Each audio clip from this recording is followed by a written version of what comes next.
So, about the other, steps or things to consider when divorcing, a narcissist, using the term vaguely. What are other things to consider? Okay, so one of my biggest tips is to be smart on where you put your emotional energy. And one of the biggest wastes of emotional energy is trying to figure out, is this difficult aspect of my divorce the fault of my spouse or my spouse's lawyer? Who's driving this bus? Well, and I never really thought about this until I started talking and speaking with other lawyers about divorcing narcissists. But narcissists tend to find and hire and engage narcissistic and abusive lawyers. Now, all of that is somewhat predictable, and the tactics being used by a narcissistic lawyer predictable. Mm-hmm. But it really doesn't matter who's driving the bus, because the bus is still moving down the road, and we're never going to know.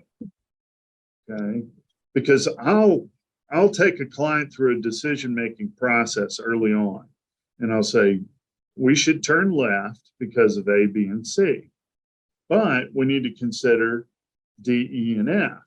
And they'll go back and forth during the conversation 3-4 times.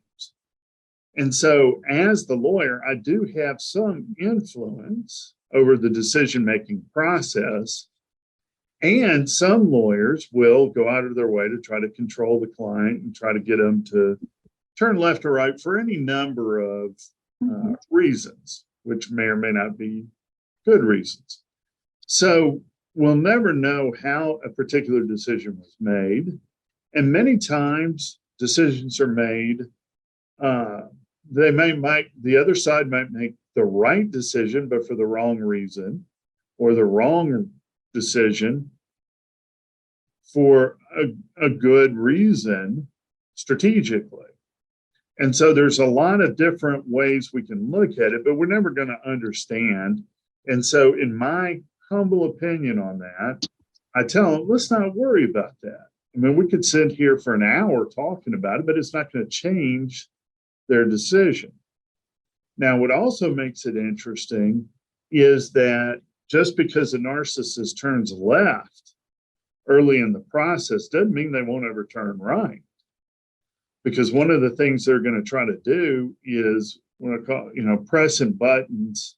They're going to try different buttons at different times to see what reaction they get from the spouse, because they've known which button to push 15, 20 years, because they've got that much data, and including the dating process. So it may be a really long time where one person has known where to push those buttons, and after separation, it's a matter of trial and error.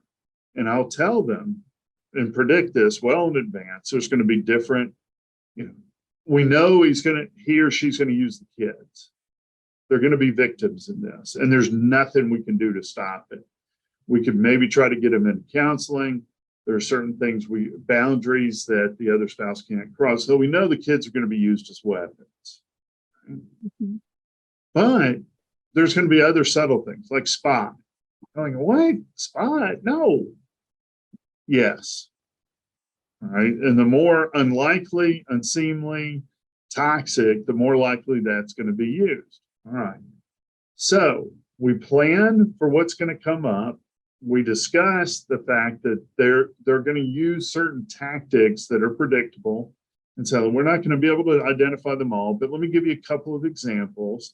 And when it happens, you'll know. You'll run into it, especially when we get to settlement negotiations. We know what's in the estate. We know what we're asking the other spouse to agree to. And we engineer our approach to match and anticipate their moves on the chessboard, right? And there are a number of examples. So your original question is, what does the narcissist do in the divorce, and what do we do? Well, we try to plan for it in advance as best we can and inoculate our own client as best we can.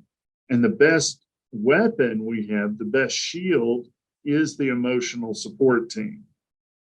Okay? Get your friend or family member to come in. Let's talk about what's been done, what our response needs to be, and to figure out a strategic move on the chessboard that is going to let the narcissist know that the control mechanism isn't going to work, right? And that there's a new sheriff in town. I like to be the sheriff because I'm also a control freak, you know, and I have a unique. Which makes a good attorney. Let's hope so. Let's hope so.